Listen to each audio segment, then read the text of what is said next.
South African President Cyril Ramaphosa is calling for unity after his party lost its 30-year majority. It's the first time the African National Congress has not held a majority since apartheid ended 3 decades ago. Official results show the party winning just 159 seats in the country's assembly. That's down from 230 seats in the previous election. More than 50 parties took part in the election process. Now talks are expected to begin on the creation of a coalition government in order to oversee the country. Let's bring in CBS News foreign correspondent Debora Patta from Johannesburg, South Africa. How significant is this defeat for the ANC?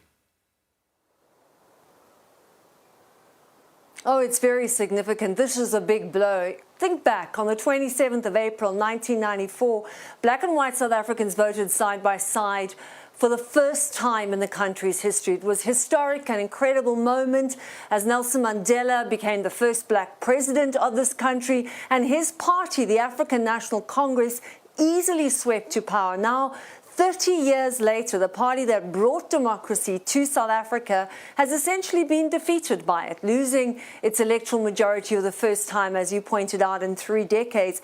This is South Africa's 7th election, and really, South Africans had a lot to complain about. A stubbornly high unemployment rate, which officially hit around 32% last year, but it actually is a lot higher. Economic inequalities, rampant corruption, a lack of service delivery in poor areas, and then there were the frequent power cuts, as well as a soaring crime rate. I think the figures for the last 3 months of last year were around 130 murders and 80 rapes a day.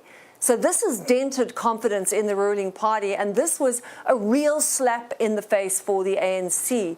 Well below 50% that is needed to stay in power. But perhaps on a positive side, it does show that for better or worse, Lindsay, South Africa has a constitutional democracy. The current President Cyril Ramaphosa was gracious in defeat, saying that whether we like it or not, the people have spoken. No single party now has the mandate to run this country. What are the next steps?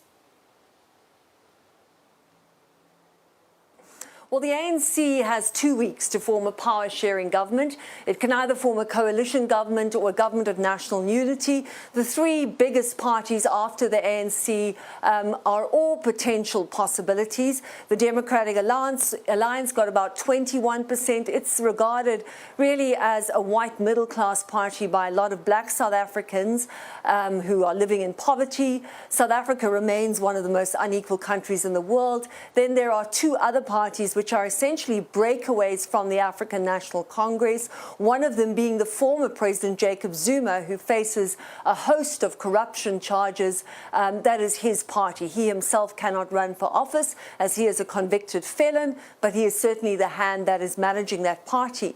So that's the one option. They could go into a coalition government, or they could form a government of national unity whereby all the major parties would have a say in the government. That is essentially what South Africa did in 1994, even though the ANC won power then.